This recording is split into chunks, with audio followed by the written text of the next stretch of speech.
కుకట్పల్లిలో నివాసం ఉంటున్నటువంటి శివాజీ శనపల దీప్తి 5 ఏళ్ల కిందట వివాహం చేసుకున్నారు.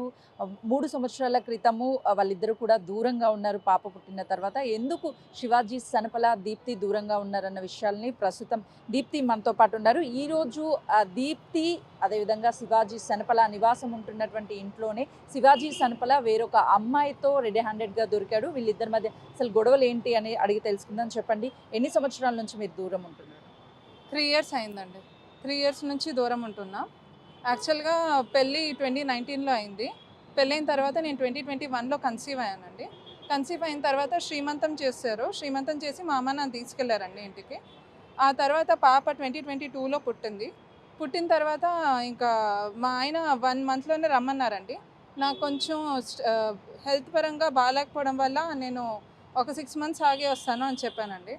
దానికి అతను చాలా ఇన్సల్ట్ కూడా చేశారు. ఆ తర్వాత 5th మంత్‌లో మా మమ్మీ, డ్యాడీ కూడా వెళ్ళి ఆయనని ఎప్పుడు తీసుకెళ్తావు బాబు? ఎప్పుడు అన్నప్రసన్న చేపిస్తావు పాపకి? అవి అని అడగడం జరిగింది.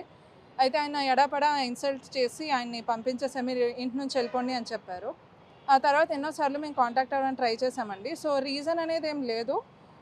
నేను ఆయన చెప్పిన టైంకి రాలేదు అనే రీజన్‌తోనే అతను నన్ను తీసుకెళ్ళలేదు. అంటే పాపని చూడ్డానికి ఎప్పుడైనా వస్తూ ఉండేవాడా? అసలు లేదండి. పాప ఎలా ఉంది? ఏంటి అని మాట్లాడేవాడా? ఎప్పుడు మాటలు లేవండి. నేనే కాల్ చేయాలి. నేను కాల్ చేసినా ఆయన ఎత్తేవారు కాదండి సమంగా.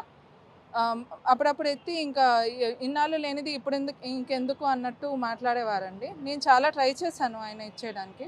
సో, అలానే ఈరోజు కూడా నేను అసలు రీజన్ ఏంటి ఆయనతో మా మా ఇంటికి వెళ్ళి మాట్లాడదామని నేను మా మమ్మీ, డ్యాడీ వాళ్ళ ఇంటి నుంచి మా ఇంటికొచ్చానండి. వచ్చి చూస్తే ఆయనేమో ఇంకొక ఆమెతో పడుకొని ఉన్నారండి. సో, అదేనండి. అంటే మీకు గతంలో ఏమన్నా అనుమానం ఉండేదా మీ భర్త మీద? ఎవరితోనా కాల్స్ మాట్లాడడం, మెసేజెస్ చేయడం ఇవన్నీ? అంటే ఒక ఆమె నుంచి కంటిన్యూస్‌గా మెసేజెస్ వచ్చాయండి, సుష్మా అని. తను వాళ్ళ క్లాస్‌మేట్ అంట. సో, తన నుంచి మెసేజ్ వస్తే నేను అడిగానండి. అడిగితే నా తరపు నుంచి ఏం లేదు. ఆమె సైడ్ నుంచి వన్ సైడ్ మెసేజెసే అని చెప్పారండి. అంతేగాని ఆ తర్వాత అతను బ్లాక్ చేసేసారండి. సో, నేను రెగ్యులర్‌గా చూసేదాన్ని. బట్ ఎప్పుడు నాకు తన నుంచి మెసేజెస్ రాలేదు.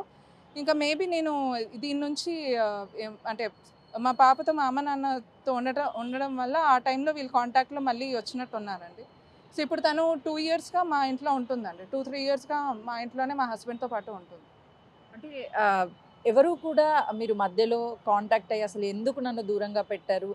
వాళ్ళ లేదండి. పేరెంట్స్ మీ అత్తయ్య, మామయ్యతో మాట్లాడడం గాని ఇవన్నీ ఏమీ చేయలేదా? అంటే మధ్యలో మా అత్తగారికి క్యాన్సర్ ఉందండి.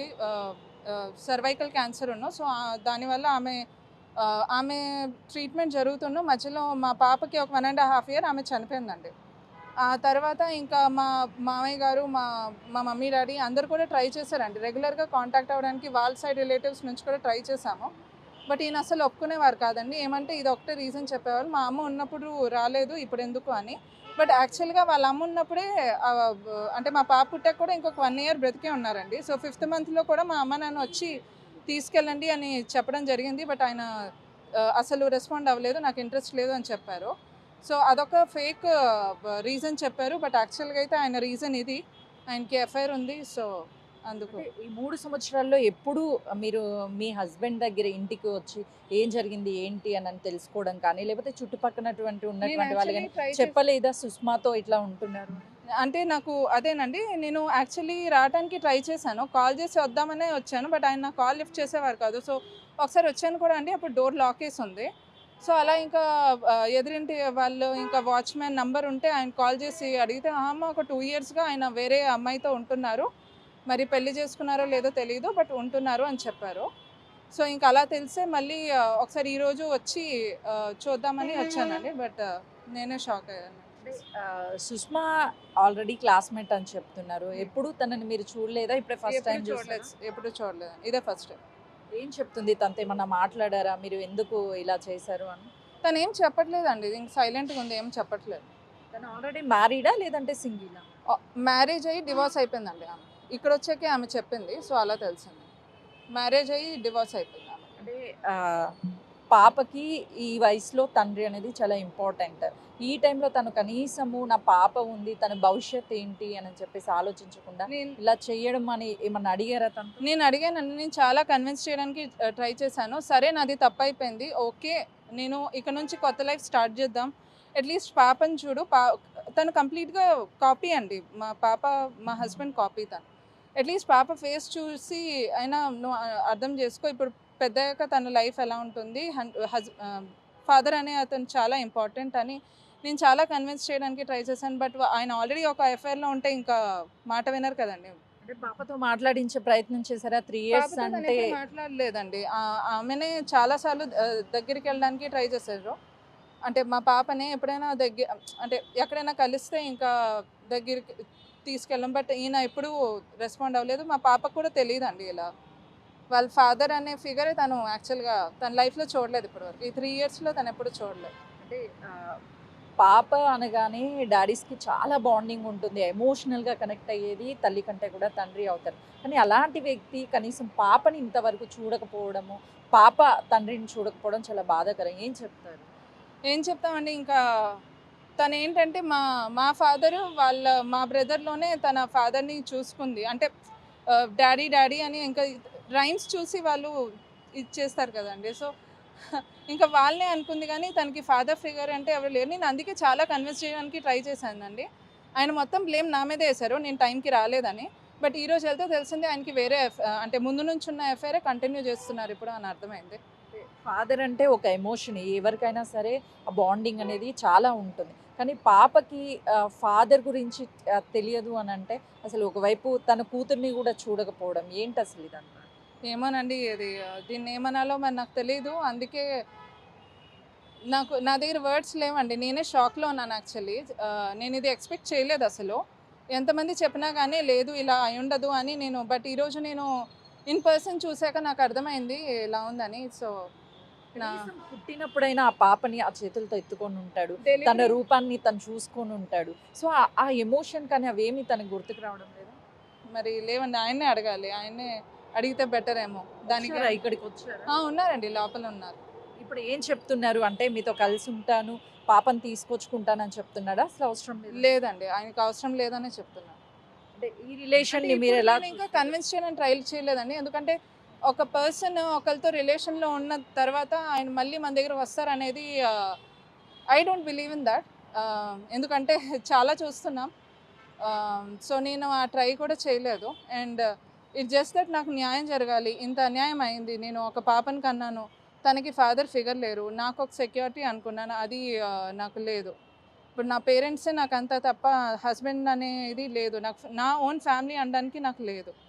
సో అదేనండి. ఎలా నాకు ఎగ్జాక్ట్‌లీ మీరన్నట్లుగా గూడా ఈ టైంలో పాపకి తోడనేది చాలా అవసరం. అందులో ఫాదర్ బ్యాక్‌గ్రౌండ్ కావచ్చు, ఫాదర్ నుంచి స్ట్రెంగ్త్ కావచ్చు అవసరం. అలాంటివి పాపకి లేకుండా ఫర్దర్‌గా ఫ్యూచర్ ఏంటి? మీకు న్యాయం కావాలంటే ఏం కోరుకుంటున్నారు? న్యాయం కావాలంటే ఇప్పుడు ఇది చేసిన దానికి ఆయనకి కఠిన శిక్ష పడాలండి. ఎందుకంటే నేను నా సైడ్ నుంచి 200% ట్రై చేశానండి రిలేషన్‌షిప్ బెటర్ అవ్వాలని. బట్ ఆయన అది కాకుండా వేరే దాని మీద కాన్సంట్రేట్ చేశారు. Which is not at all correct. ఇది అసలు చాలా అన్‌ఫేర్. సో దీనికి ఆయనకి కఠిన శిక్ష పడి further whatever the legal proceedings or అది జరగాలని నేను కోరుకుంటున్నాను. ఫైనల్లీ ఒక బాధిత మహిళగా ఇలాంటివి చాలా చూస్తూ ఉంటారు రెగ్యులర్‌గా. వెల్ ఎడ్యుకేటెడ్ మీరు చూస్తే. అలాంటి మహిళలకి ఇప్పుడు చేసినటువంటి మీ భర్తతో ఉన్నటువంటి అలాంటి వాళ్ళు చాలామంది ఉన్నారు సొసైటీలో. వాళ్ళందరికీ ఏం చెప్తారు? వాళ్ళ వల్ల చాలా కుటుంబాలు విచ్ఛిన్నమైపోయి రోడ్డున పడుతున్నటువంటి పరిస్థితులు. ఏం లేదండి. ఇప్పుడు every women should have a job. వాళ్ళకి వాళ్ళ సెక్యూరిటీ అనేది ఉండాలి. ఎంతమంది ఎన్ని మాటలు చెప్పినా వాళ్ళ సెక్యూరిటీ వాళ్ళు చూసుకోవాలి. పెళ్ళైనా కాకపోయినా పిల్లల్ని కనే ముందు ఆలోచించాలి. ఉన్న పర్సన్ కరెక్టా కాదా అని 1000% చెక్ చేసుకొని ఆ తర్వాత పిల్లల్ని కనాలి. ఎందుకంటే వాళ్ళు మన రెస్పాన్సిబిలిటీ అవుతారు. మనకు తెలీదు ఇంకో పర్సన్ తీసుకుంటే specially mother is the one who takes all care. నేను మా పాపకి ఇంతవరకు చూసుకున్నదంతా నేనే. మా హస్బెండ్ సైడ్ నుంచి నాకు 1% కూడా ఏం లేదు. సో నేననేది ఏంటంటే మీరు నిజంగా పిల్లల్ని కనాలి అనుకుంటే వాళ్ళిద్దరు పేరెంట్స్ ఉండేటట్టు చూసుకోండి. వాళ్ళిద్దరూ సంస్కారం అన్నీ కరెక్ట్‌గా ఉన్నట్టు చూసుకోండి. Be careful, be aware. Ah, భర్త 3 సంవత్సరాల నుంచి దూరంగా ఉండి కనీసము కూతుర్ని చూసుకోవడానికి తండ్రి అయినటువంటి శివ అక్కడికి రాలేదు. పాపను చూయించే ప్రయత్నం చేశాను. కానీ ఎప్పుడు చూడ్డానికి తనని ఇష్టపడలేదు. ఏ మహిళకు కూడా ఇలాంటి అన్యాయం జరగవద్దు.